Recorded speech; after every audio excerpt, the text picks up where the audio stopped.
What's up guys? Welcome back to another video. Today's video is all about a cheap and easy solo dungeon build that's good for beginners and long-time players on a budget. Before we get started, I would like to go over a giveaway for today. I'll be giving away 10 tier 8 solo dungeon maps so the lucky winner can try out this build. To enter, first you need to subscribe to my channel, like this video, and then comment your in-game name. The winner will be announced in the comments in 1 week, so keep an eye out.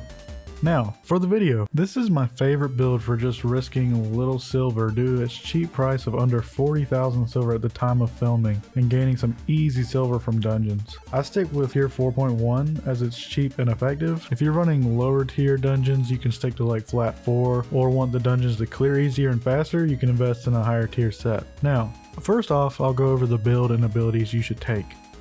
The weapon I've chosen for this is the one-handed nature staff. For the first ability you should take Thorn Growth, as that'll be your source of damage. It is an area-based attack similar to Fire Staff's second Q. You're able to cast it 3 times within 3 seconds with no cooldown. When it deals damage, it will apply a Thorn Charge, which is important for our third ability on this weapon, and it also slows mobs or other players by 25%. For the second ability, you should take Bramble Seed for more damage. This ability does a good amount of damage and throws enemies in the air, interrupting their casts. Our third ability is called Circle of Life. The main reason for choosing this nature staff over other nature staffs is because this third ability also deals damage alongside healing you. If the mobs have 3 thorn charges on them, this ability will root the mobs alongside healing you and dealing damage to everything in an 11 meter radius, which makes for quick clearing of trash mobs and additional damage. I chose Calmness for the passive so that you have an extra shield on you to alleviate incoming damage quite frequently. For the helmet, I decided to go with Scholar Cowl.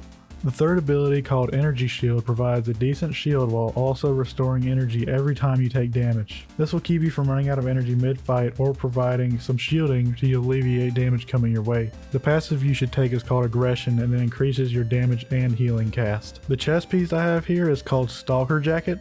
I chose this because I noticed the damages was a bit low in the dungeons runs I was doing, and it made a larger difference than going with a more defensive armor option. You're going to want to run Electric Field, which is the third ability. It deals a large amount of damage to everything in a 6 meter radius. It's extremely useful for clearing trash mobs and knocking down bosses' health bars. Balanced Mind is the passive you should take as it increases damage, healing, and armor. The boot slot is going to be filled by whatever leather boots you can find for the cheapest amount. The reason for this is because all leather boots have the same second ability, which is Refreshing Sprint. This ability helps reduce your cooldowns while also increasing move speed. It is very useful to reset cooldowns between fights, and it gives you mobility and cooldown reduction in a boss fight. Balanced Mind is our passive choice again for the same reasons as the Stalker Jacket. The Offhand is a flexible choice for this build to ensure you have 0 energy issues, though I decided to go with Eye of Secrets, which increases your max energy and energy regeneration. You don't really need to take any potions, but if you do, I would just take some cheap resistance potions for the occasional oh shit moment when you get hit by a boss's ability that could have been avoided. Danglemouth Catfish is the go-to choice here for food because it's relatively cheap and provides a big amount of health regeneration between fights, keeping you from having to stop every 5 seconds and wait for your health to come back. For mount, I just ran a tier 3 horse. Tier 4 cape, I just went with a regular one, and bag you can go with tier 3 or tier 4 to keep down. To show you guys how to use the build, I'll run this here tier 8 solo dungeon map. When clearing packs of mobs in the dungeon, you're going to want to just spam your first weapon ability around the pack, use your second weapon ability to interrupt any cast and provide more damage. Then once they all have thorn charges, you can use your third weapon ability to do AoE damage and heal yourself a little.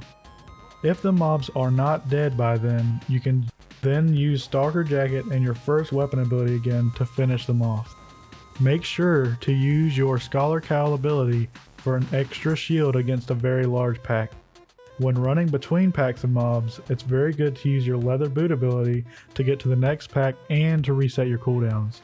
The Catfish also heals you very quickly between packs, but make sure your health isn't too low when you go to engage.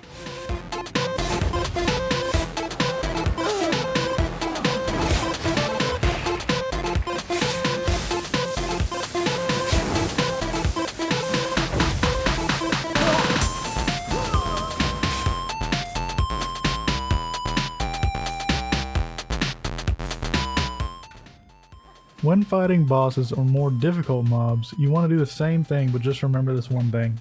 Make sure to use your abilities as frequently as possible without wasting them. For example, don't save your scholar cowl for when you get low on health. You can prevent damage at the beginning of the fight with it, and later on you will have a second use of it once the cooldown is reset. Same thing with your stalker jacket. You want to get as many uses out of your abilities in a single fight as much as possible. Another thing that helps with this is your leather boot ability. You can use that boot ability to get yourself out of sticky situations and speed up the cooldowns on your abilities mid-fight.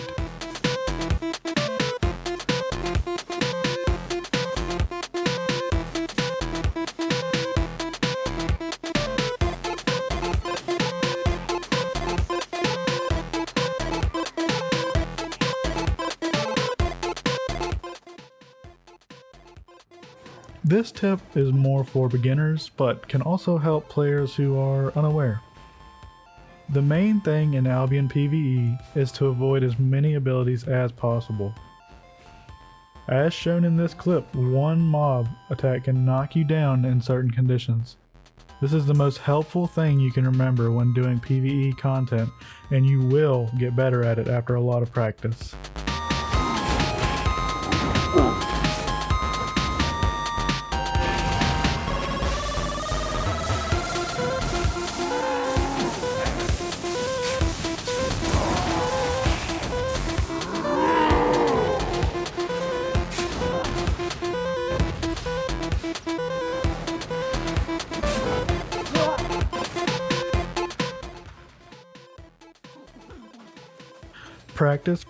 Practice is going to be the #1 thing that helps you out in this content.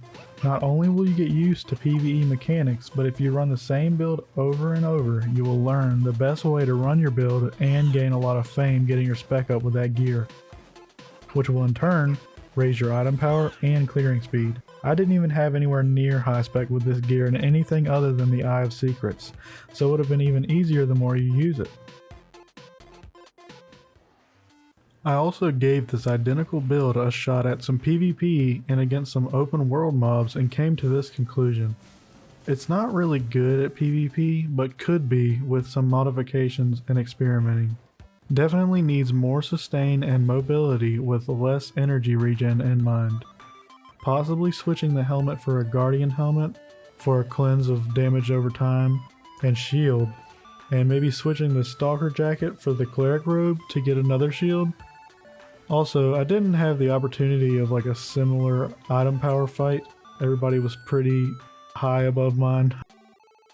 Nature staffs are pretty good at PvP though when set up correctly, and I use them pretty frequently. The Great Nature Staff is a great choice for this. PvE on the other hand is pretty good and easy, but I would try adding some sort of mobility to escape if someone tried to gank. Maybe minor work boots or soldier boots, and possibly switch out the stalker jacket with something like a cleric robe again for the shield, as damage isn't as bad of an issue with this build in open world. I find that it cleared these roaming mist mobs very quickly and gave not much of a challenge against the stronger mobs either. For the price, this set really can get you through a lot of PvE content in Albion. It would be a great set for someone learning the game. I really hope I could help you guys with this build, and if you have any questions, be sure to drop it down in the comments. If you enjoyed this, please be sure to like and subscribe to support me making these videos, and I'll see you guys in the next one.